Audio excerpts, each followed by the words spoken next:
for you? All right, solid, cool. Okay, hi everybody. My name's Troy Track Select. This is the Select Few Sessions, and if you're watching, you are one of the Select Few. And coming to the stage, it's the numero uno UFO, the Midwest wonder who won't waver or wane, the group who gripped grief. Coming off of their latest album, Quiet Little Wreckonings, there's nothing little about it. It's Mina and the Wondrous Flying Machine!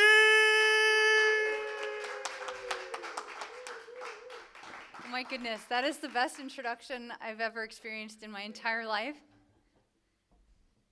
I kind of feel like you need to come with me at every gig, and also every time we walk into a room. We should all have this. We're Mina and the Wondrous Flying Machine. Thank you for joining us for this very intimate show here at Indy String Theory. This song is called In the Dirt.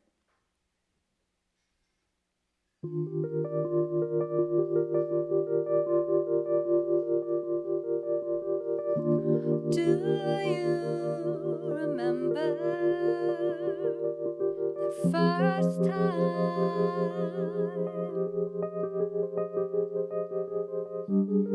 Black and gold, that sticky wine spilled. Nothing yours and nothing mine.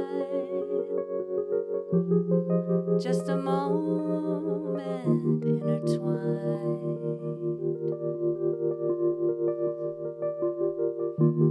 All I remember are the dimming hours.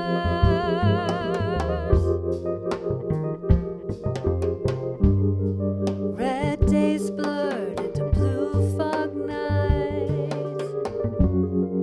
Shadows cast on your raptor eyes. Not a moment passed us by.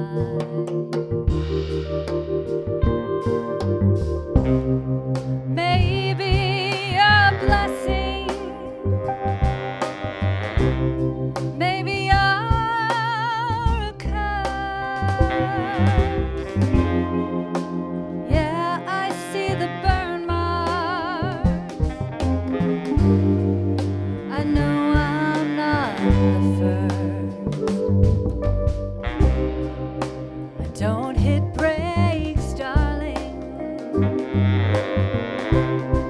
Don't go in reverse. Here's an open invitation.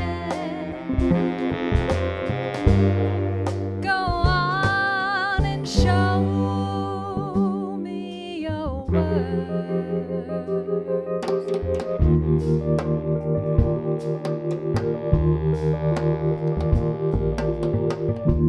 Do you remember we did that damage?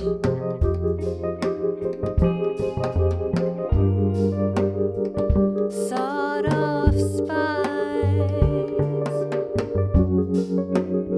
Pine legs couldn't manage.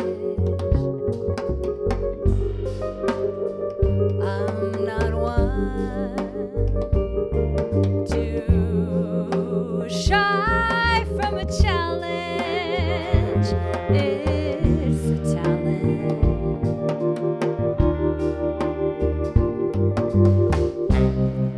Maybe a blessing, maybe a curse. Yeah, I see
Maybe you're a blessing.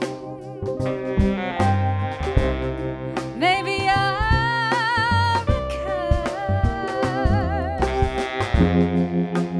Yeah, I see the nail mark. I know I'm not the first. Don't hit brakes, darling. Don't go in reverse. Here's an open invitation. Go on and show me your worst. Here's an open invitation. I wanna see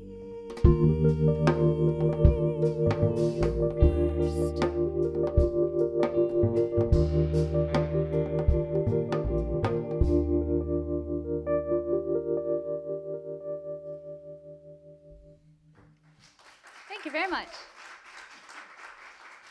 Excuse me.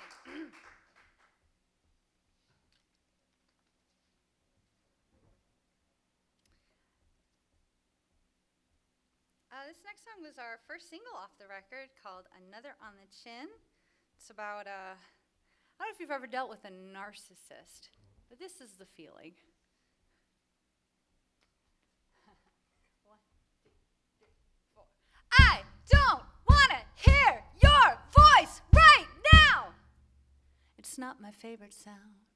And we keep going round after round after round after round after round after round after round. I'm just too damn tired now.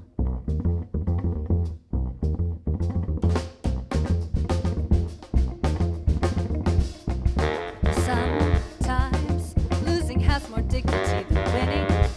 Choosing your next words carefully is better than keeping that yarn spinning. And you think you know better, but apparently you don't know better. And if ignorance is bliss, shouldn't you be happier? I don't want to hear your voice right now. It's not my favorite sound. And we keep going round after round after round after round after round after round after round. I'm just too damn tired now.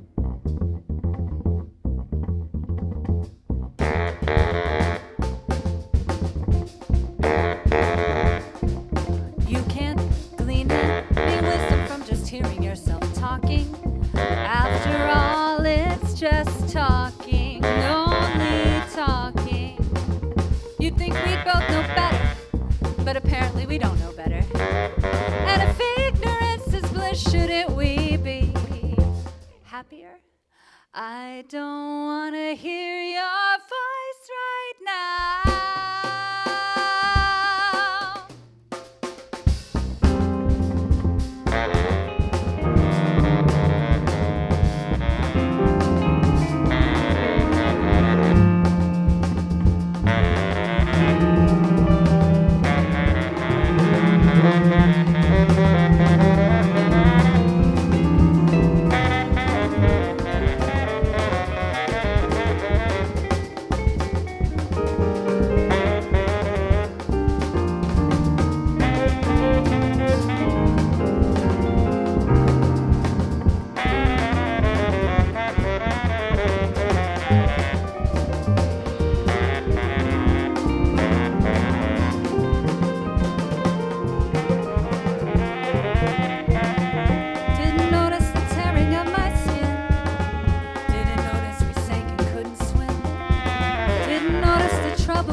Another on the chin. Thank you. By the way, this is Adam Shuntich on the guitar here. This is Josh Silbert on the saxophone. Jesse Whitman on the bass. And behind me, that I'm blocking the view of, is Dupree. And I just want to say, this is the first time Dupree has ever played with us, ever. As in, he came in as a pinch hitter, and we did not practice together. So he is like super duper awesome, amazing pro friend, all of that. So thank you, Dupree, for being here.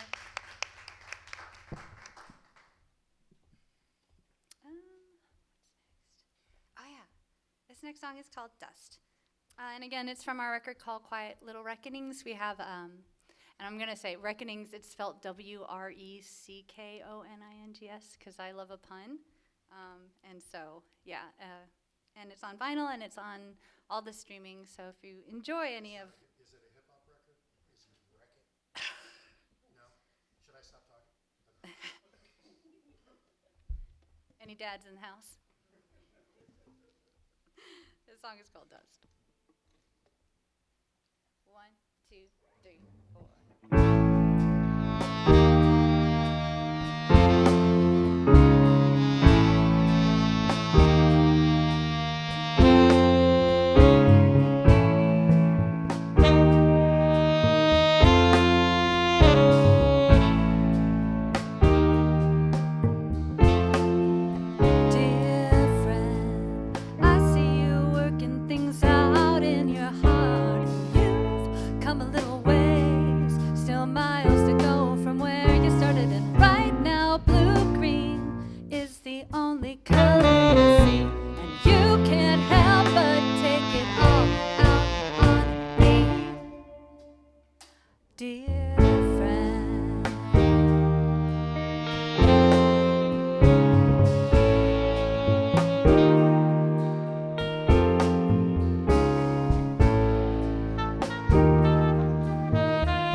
Cause a ruckus.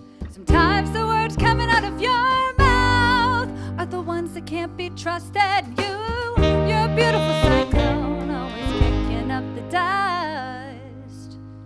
But when the dust has settled, all you're left behind is dust.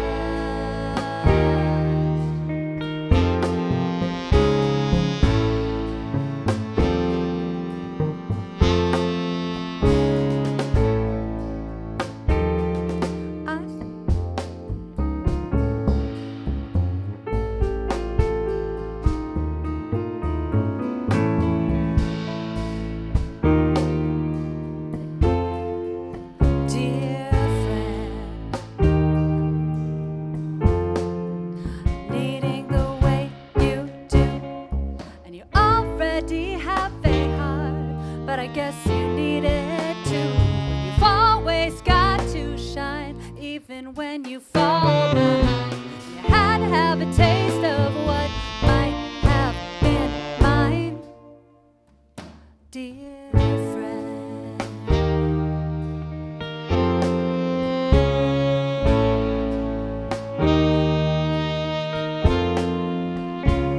You're the ring around a blood moon, waiting to cause a ruckus. Sometimes the words coming out of your mouth are the ones that can't be trusted. You're a beautiful cyclone, always kicking up the dust.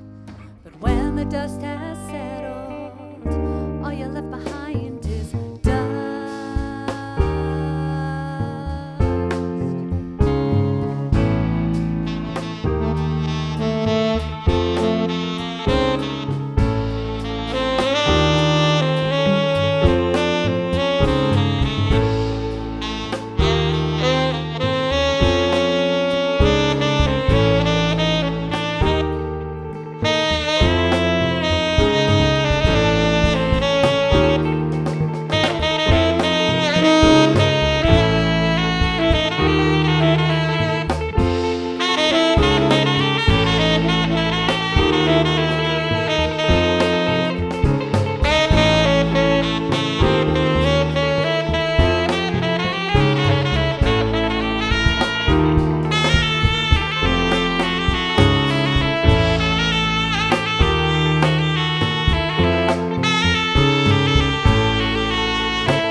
trusted you. You're a beautiful cyclone, always kicking up the dust. But when the dust has settled, all you're left behind is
dust. Thank you. I know we're never supposed to admit our mistakes, but I forgot the words in a verse where there is some complicated stuff going on that threw off the whole thing. But we got back on, and that is a life lesson because we're going to stumble all over the place, and it's just all about getting back up and doing it. And are you serious? Oh, well, wonderful.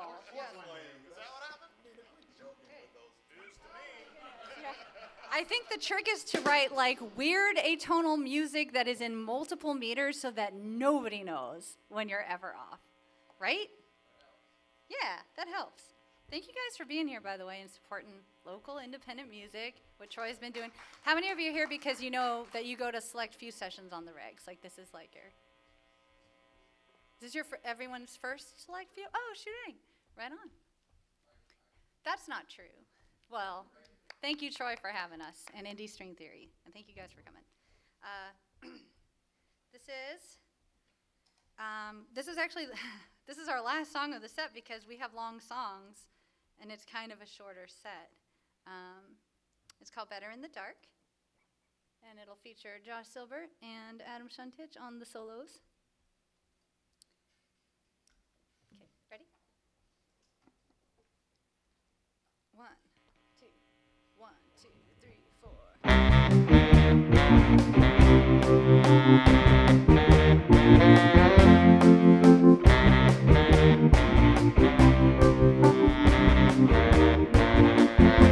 Once in a while, wish I was a little bit lighter. Once in a while, I wish that I could just keep still. Once in a while,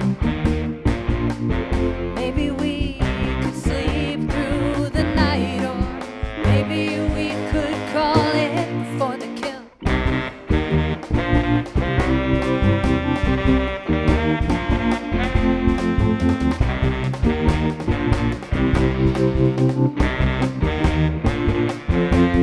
If there's too much light around you, you may never see the stars.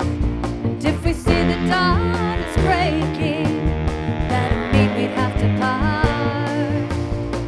And if I know too much about you, I might not like who you are.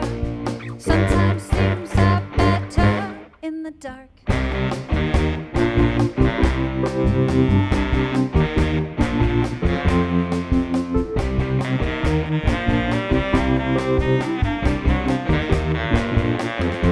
Once in a while, I wish I wasn't old, sold, and battle tested. Once in a while, I wish my mind would just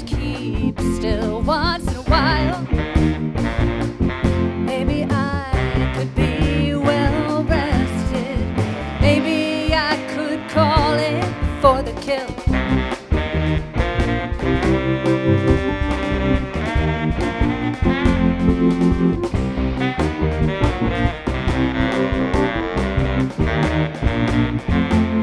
If there's too much light around you, you may never see the stars.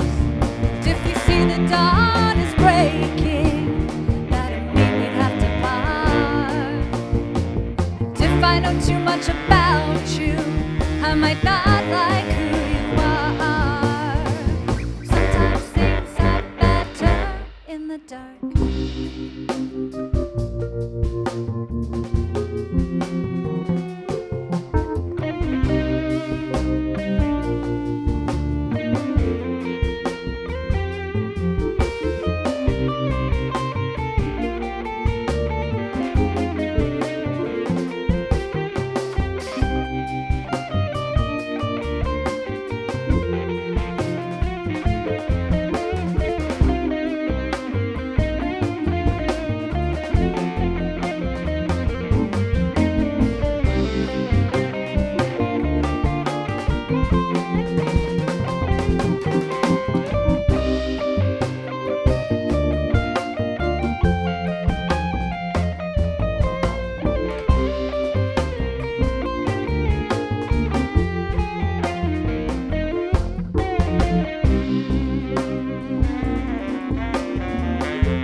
Much light around you, you may never see the stars.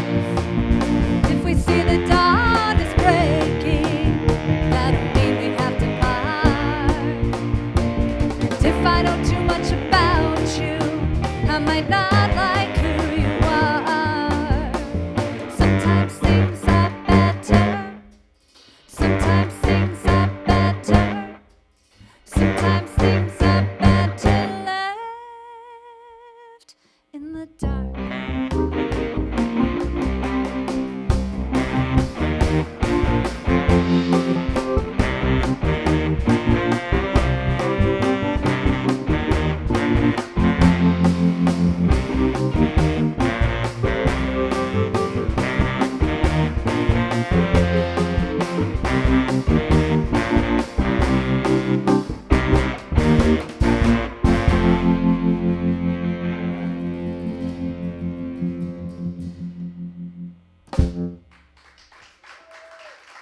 Thank you. One more again. Adam Shuntich on the guitar. Matthew Dupree on the drums. Jesse Whitman on the bass. Josh Silbert. My name is Mina Cohen. We're Mina and the Wondrous Flying Machine. Thanks for coming out and having us. And I guess we're going to reset for interviews or something? Yeah. All right. What a great show. Give me about 10 minutes. I'm going to reset for the interview portion, and I'll see you then.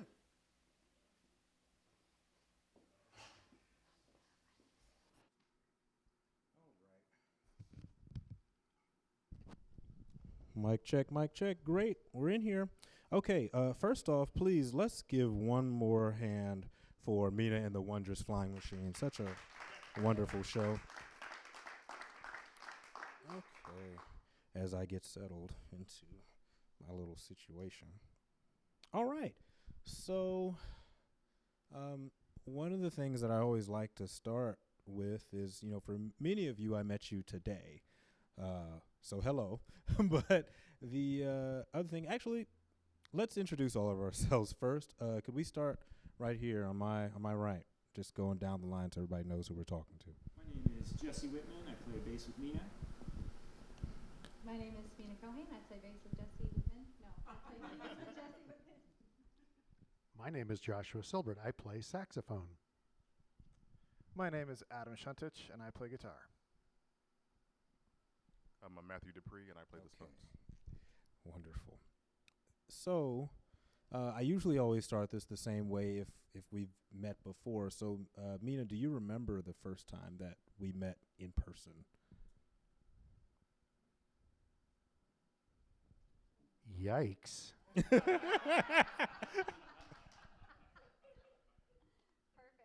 I can't remember if it wasn't at the show. It was at a show. Yeah. What show was it? So we met at Astro Tourist show. That was the first time that we really got to talk to each other in person. But it was still at Square Cat. Yeah, it's at Square Cat. So both shows that I've talked to you Mhm. in person was at Square Cat. So my brain, okay. Yeah.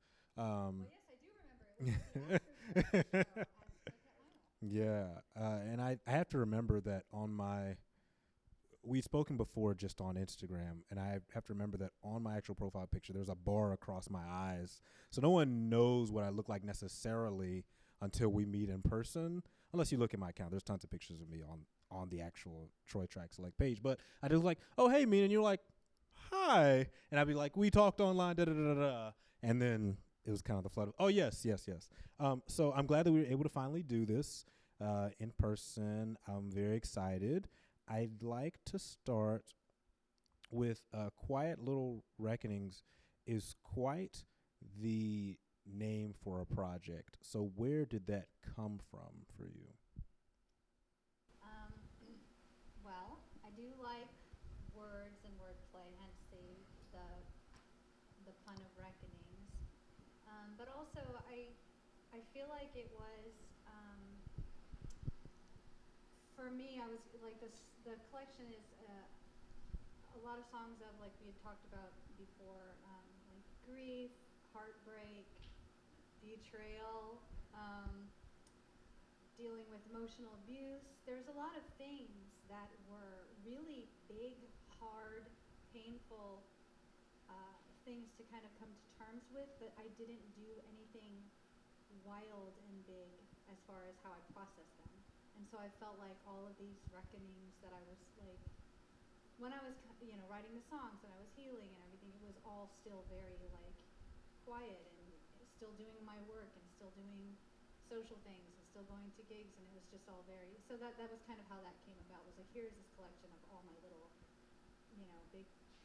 big hardship processes done very, I don't know, peacefully? Yeah, in the background, in the midst of all these other things happening, right? Yeah. Now, I think Josh and Jesse, did you guys actually record on the record?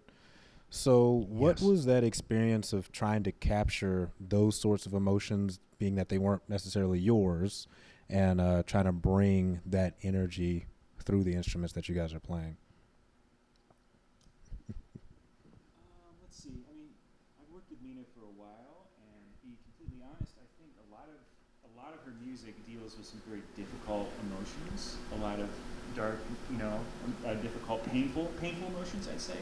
So, I don't know. I guess since I've played a lot of that music before with her, it just sort of came naturally to play another record that has some of those themes Mhm. to it. I don't know. I mean, the music's so interesting, and the lyrics are so. When you really listen to the lyrics, there's a lot of depth to them. So for me, I just get into that musical headspace by just focusing on the lyrics and just the interesting things she does with the rhythm and the music, all those musical elements. Yeah. Yeah. I almost feel like some of her music is so pleasantly challenging that it makes it easier for the musicians, for the players, because we can put our head down and just worry about trying to play the music well and correct and emotive, and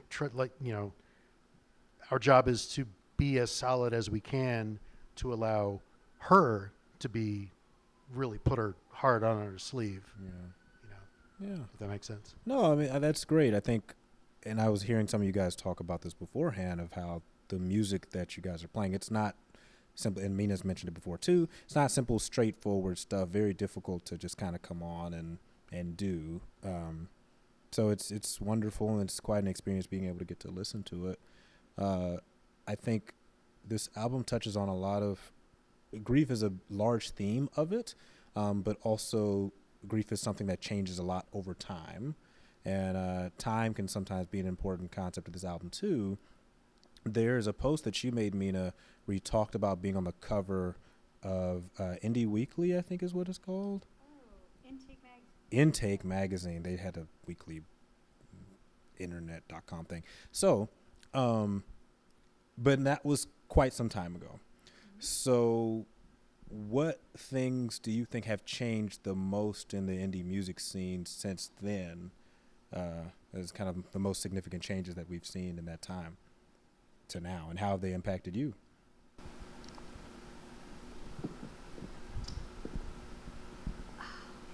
Well, on a personal level, like honestly, that magazine cover, I was fresh to Indy. I was a new person in town, so everything has been.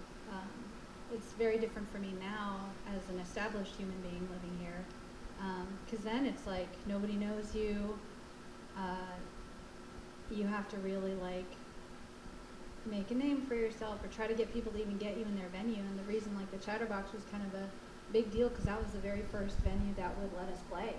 Nobody would book us.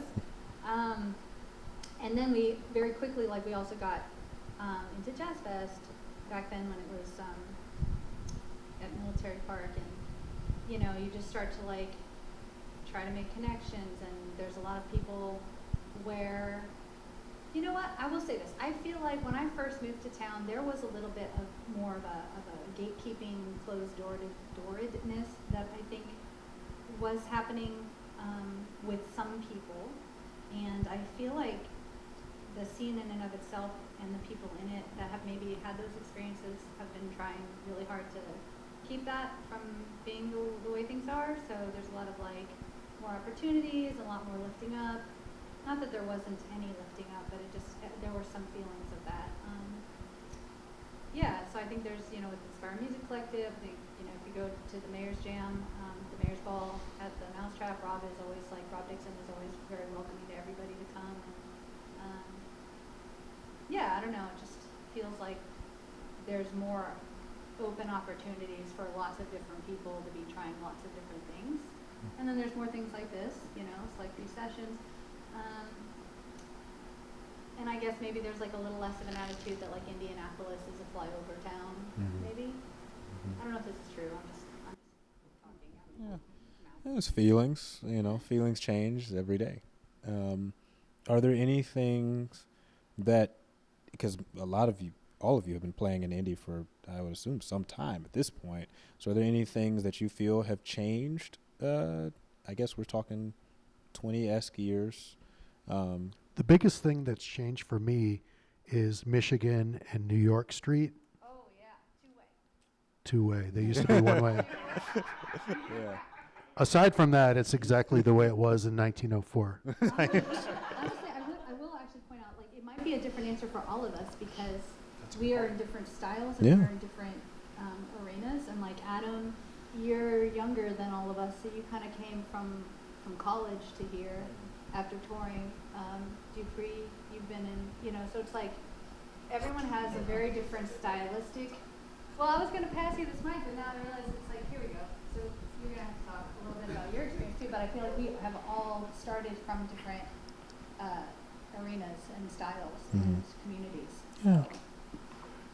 I say for me myself, I think where I started and what I saw, I grew up in church, obviously, and playing and doing that kind of stuff. But I was invited to the Mousetrap, and everybody's like, "Oh, you play? Go do this, go do that." And even friends of mine that I saw from church gravitating to the music scene and playing different styles of music, and then from there, I mean, like I went from cover band to whatever. I've literally played everything you can think of, from metal, country, western, and not because like it's something I just trying to get my name out there and want to play, but because those things are available.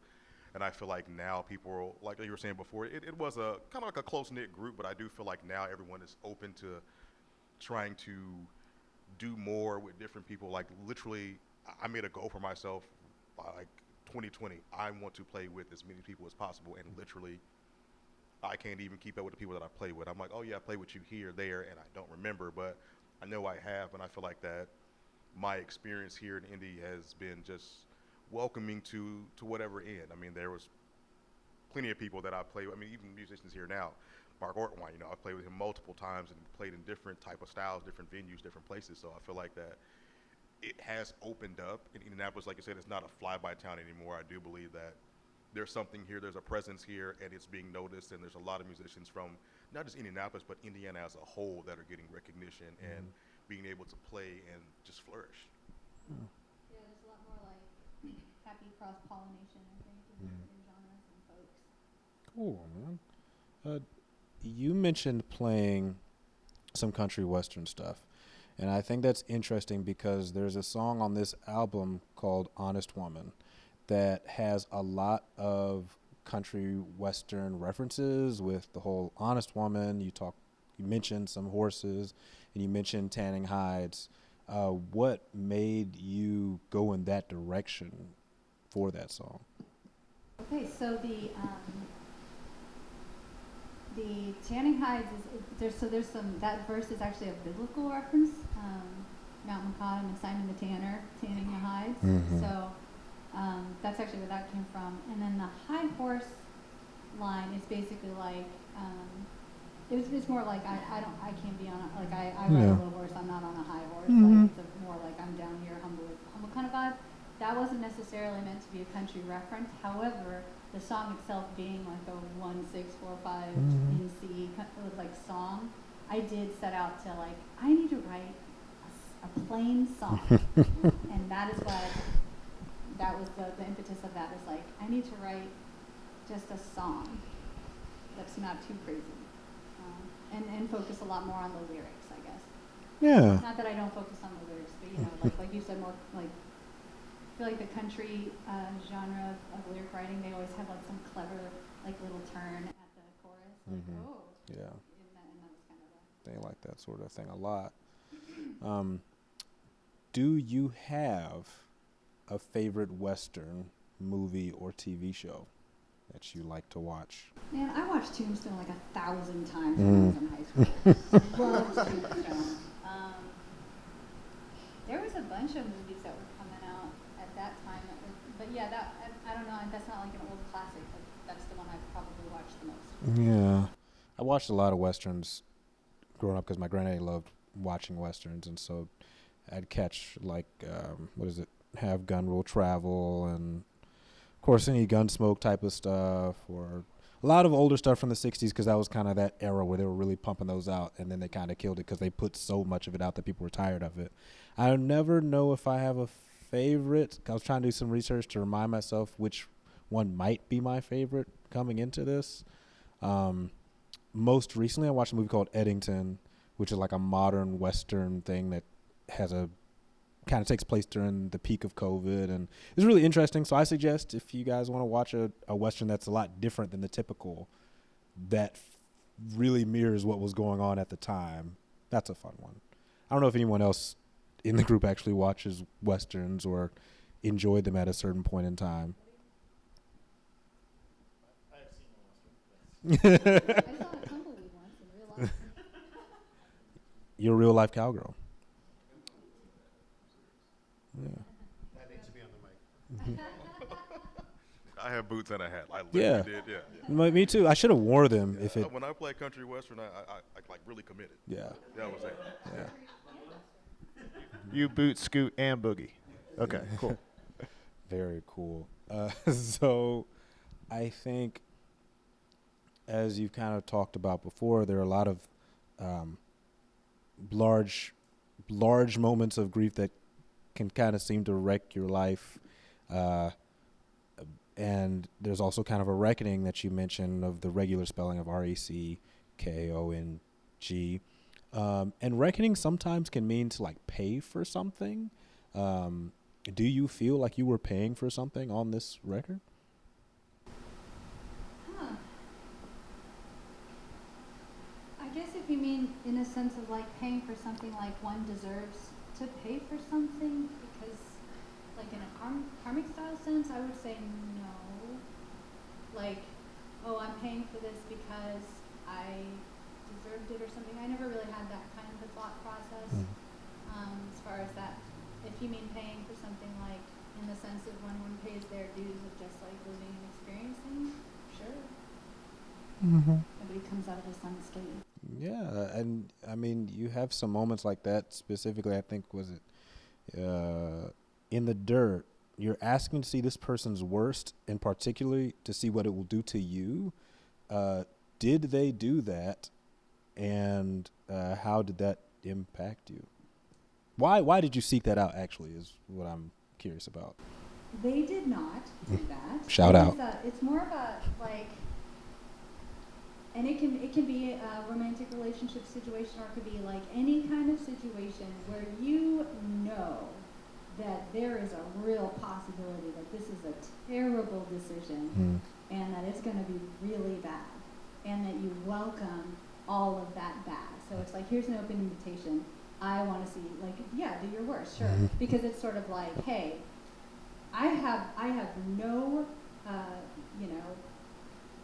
disillusion, or like I have no illusions that this is going to be like great. I'm readily going into this terrible disaster. Yeah. And I wish I could, like, I feel like this is like something that other people do too. Like, I don't do it all the time. I'm just saying that was kind of the Yeah. Well, I guess going along with that thread, I think on In the Dark, you talk about basically, if I know too much about you, I might not like who you really are. And you kind of talk about some things being in the dark sort of coming to light. So is there a connection there of like still wanting to see all of what this person or thing has, even though you're like, I might not like what I see? Yeah, so title-wise, they do so I have that song, In the Dirt, which is one with the dealers. And this one's called Better in the Dark, and I see the similarities in the title. But that one, yeah, it's more the other way. Actually, the start of the way I even started that song was I went to a Sound Ecologies concert. Jesse has recently written a piece for Sound Ecologies, and it was about light pollution and all about how there's so much good and how much better things can be when it's dark, because you can't see the stars if there's too much light. There's a lot you can't see. So sometimes things are better in the dark. And so I was thinking of like, what else is better if you're in the dark about something? And I started like that one particular line. It's like, you know, when you start to uncover people sometimes, the longer you get to know them, there are some relationships that you're like, you know what, I'm going to keep it here, because if I know too much about you, I might not like who you are. And that's exactly, so that relationship is better. Some things in the dark. Yeah. Well, even in there, just like you mentioned, if there's too much light around you, you can't see the stars. So in your life, when things have gotten dark, what were the stars that you got to see?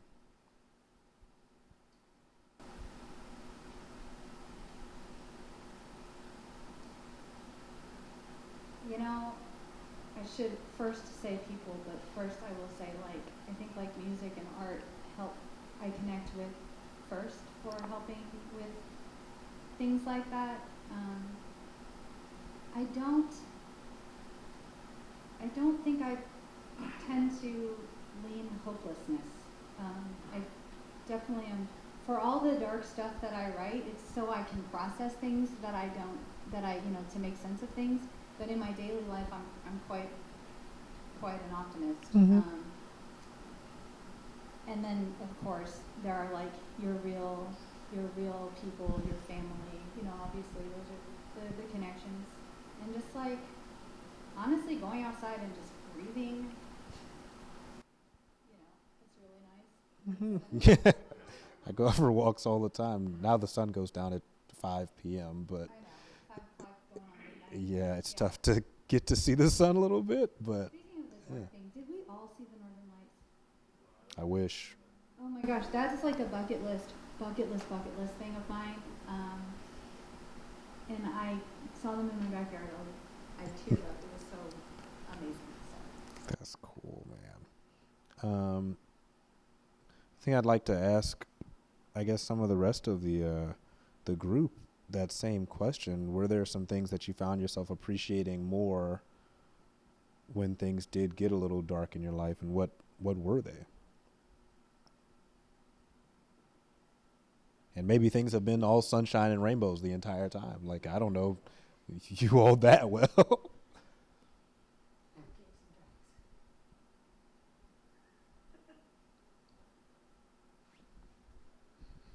Such a cop. Well, I say for me, my daughter. So the quickest story I'll ever give you that's longer than anything you ever want to hear. My mother passed right after Christmas in 2019. Then like 2 or 3 months later, it was like, oh, I'm about to have a child. And so COVID hit. And so from COVID, not being able to play a lot, being in the house, lost my mother, just grief and everything. And that was like one of my closest people ever in the world. And then I have a child. That is crazy. Yeah. But literally one of the best things ever. And if you ever get to meet her, you get to meet the biggest personality you've ever seen in your life. She's 5. Just turned 5 in October, and literally the most disrespectful, loving, caring little girl ever. And so, like, no, that was like a real dark time. Like, I was literally losing my mind because I didn't know what to do. It's like, I can't go play. I can't go, be around people. I can't do anything. What do you do? And so, well, actually, I was having relations, obviously, so that works. But no, like, seriously, like, and that has been like the brightest star ever in my life. That literally is an anchor for me in life, and she will never understand this. Maybe later on in life, I hope she doesn't have to experience it, but she will in whatever way. But that is the biggest star ever because I was able to just literally just calm down. It was almost like somebody turned the fire off and the boiling water just calmed down. And so that was a big thing for me, and I feel like I've always had music. Music is always going to be there, but you can only listen so much, you can only play so much. I can't wake up at 2 o'clock in the morning and play drums. Well, my neighbors don't want that, but so it's like that was a big anchor for me, and that's the biggest star. I mean, and like I said, if you ever get to meet her, you will understand why. Literally the brightest personality, thinks she knows it all, but is super intelligent, loving, caring, and will tell you some of the most truthful things that you don't want to hear. I know that I need to lose weight now. I know that I need to get my hair cut regularly because if I don't, she won't even tell me, oh, Daddy, you look great. She just says, Daddy, that's better. And that's it. So, like, I understand, but it humbles you and keeps you grounded because it's like no matter what I do, like, I love being out. I'm a sporadic, spontaneous person, but I want to go home. I just want to go see her. And I don't even like home. I like to be out and about. I love my house, don't get me wrong. But that's a big thing for me. So that was my star, I would say, or my brightness, however you want to call it. I'm not going to top that, so I'm going to pass it. Anybody else want to call on that one? I had an interesting I had an interesting moment. My father passed away a few years ago. And when he passed, of course, I was devastated, really, really sad.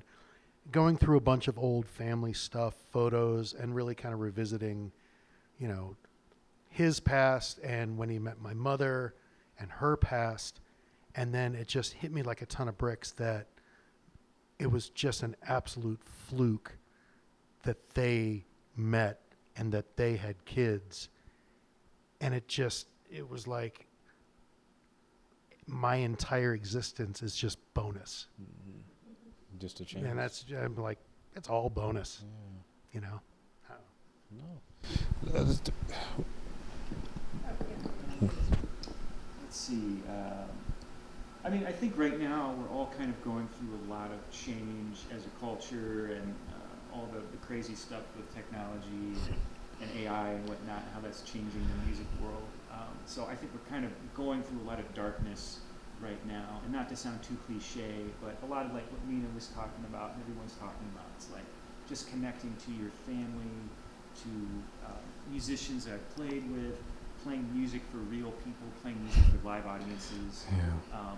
Not there's anything wrong with doing things recorded and online and whatnot, but to me there's something very important about actually being in a space with people. There's something just fundamentally human about that. I'm trying to reconnect with what's human. I think a lot of that is about just relationships with my children, with my family, with the musicians I play with.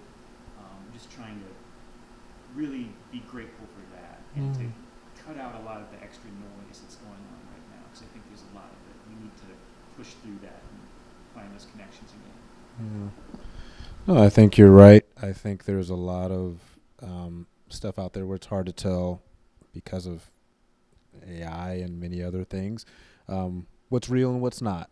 And I think one of the last real things that we have are the relationships we have with the people who we can see in front of us, and the honesty that we're able to share with each other. I think, Mina, you mentioned at a point in time, with your music, you're trying to be as honest as possible when playing. And Steve Alede kind of told me the same thing when I was interviewing him once, where he said, I hope we told the truth tonight when he was playing something. And what does honesty in music look like for you?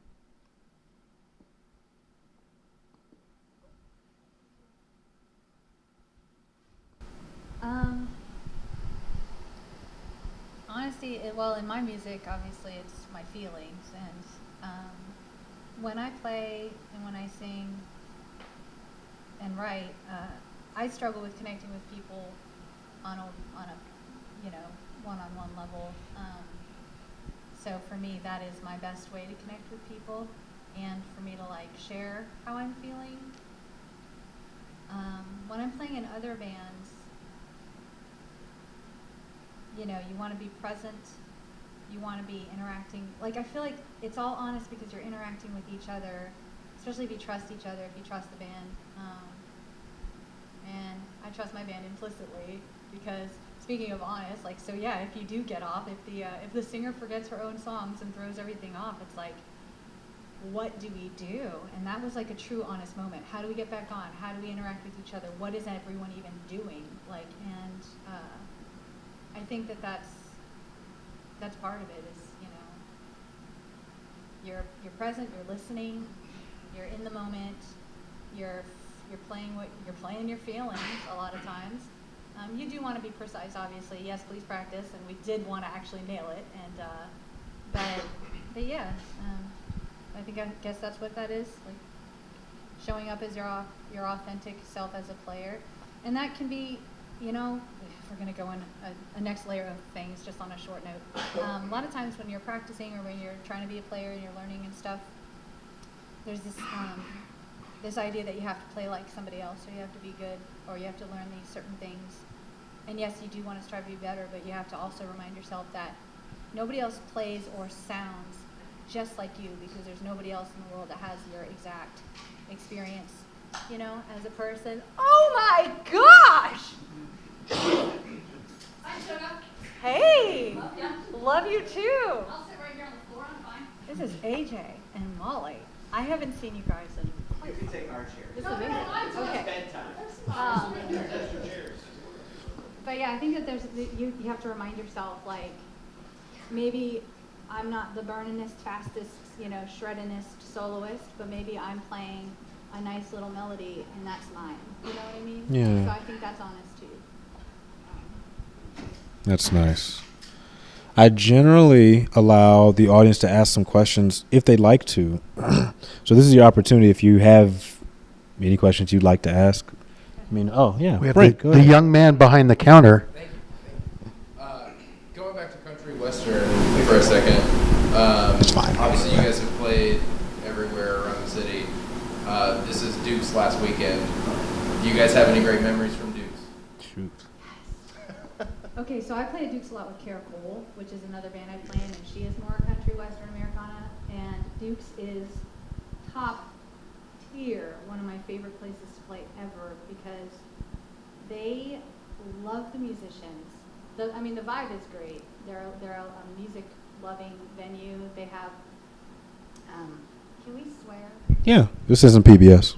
So their slogan, they have a neon sign that says, "Please shut the fuck up," because the idea is you go there and you listen to the musicians, even though it's like honky tonkin', and you get to, like, they always feed you for free, you drink for free. They're just such wonderful people, and they bring in such great talent, and it's so sad that they're closing. And they're all sold out already this weekend, so Of course they you can't are. buy tickets to any of them. Great fried chicken. Yeah, great fried chicken. And I have a million excellent. Every memory at Duke's is a good memory. One time, one of the first times you and I hung out was at Duke's. Yep. And I was drinking whiskey, and apparently, because I'm from Florida, apparently the more I drink whiskey, the more southern I sound. It's very funny. Quickly. Add some fried chicken, and it's y'all all day. Jeez. And you can't fake it when you're sober. It's the funniest thing. Yeah. Does anybody else have a question they'd like to ask? Go for it, Kate. Could y'all just share one or two of your influences, if you see as your influences, like your respective instruments? Let's see. I play a lot of jazz as a bass player, and probably my two biggest influences would maybe be Paul Chambers, Ray Brown in the older school, and then the newer stuff, I'd say Larry Grenadier is one of my favorite bass players. So. Yeah. Well, so from a composing standpoint, my biggest influences were like Charles Mingus and Maria Schneider in college, and just really enjoying that sort of big band jazz orchestra vibe. For songwriting, I was very much influenced in the 90s by like Tori Amos and Paula Cole and Fiona Apple, like all the women that were coming out as songwriters and kind of like pushing the envelope as being like more alt. And then also Peter Gabriel. I just love him. Oh, right, you have one. Sorry. As a saxophonist, Dexter Gordon, Sonny Rollins, but definitely John Coltrane. It's just kind of. That's the one. Yeah, songwriting for me. I'm also a composer. I just try and listen to absolutely anything I can get my hands on. All different genres. So, if you don't know, I'm a professor of guitar at Anderson and Taylor Universities. So, I play a lot of classical. I pretend to play a lot of jazz. And obviously, of the learned styles, obviously, my favorite guitar influence would be AC/DC. So, I come from a pretty heavy rock and roll background. I enjoy the more eclectic and pure styles as well. But growing up, it was loud guitars all the time. Yeah.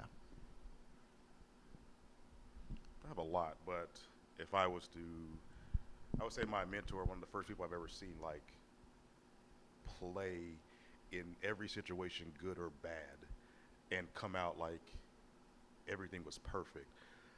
Charleston Sanders, known Dino Sanders, probably don't know about him now, but back in the day, IU, all the jazz drummers that was one of the best people I've ever seen in my life, from style to teaching to just every instrument he could pick up, which, excuse me, I think he plays like 7 instruments and like plays them well, and we'll just get on there and school you 1 minute and then go sit down like nothing ever happened.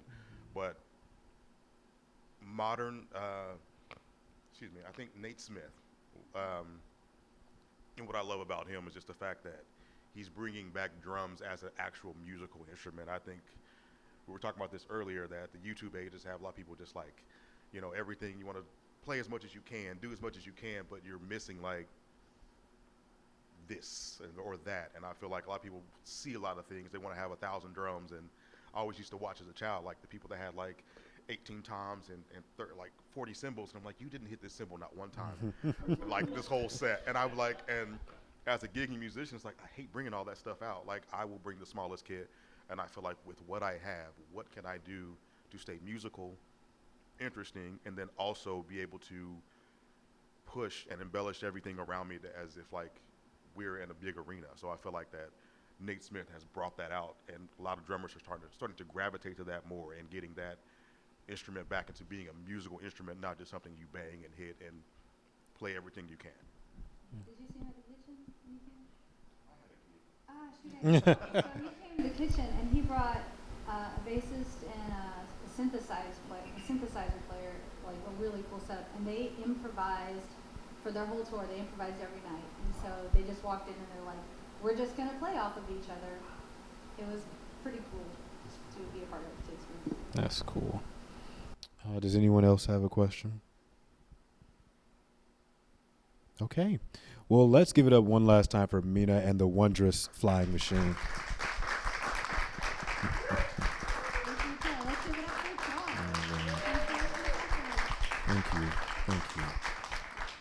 Thank you guys so much for coming on the show, and I guess we'll see you guys next time. Peace.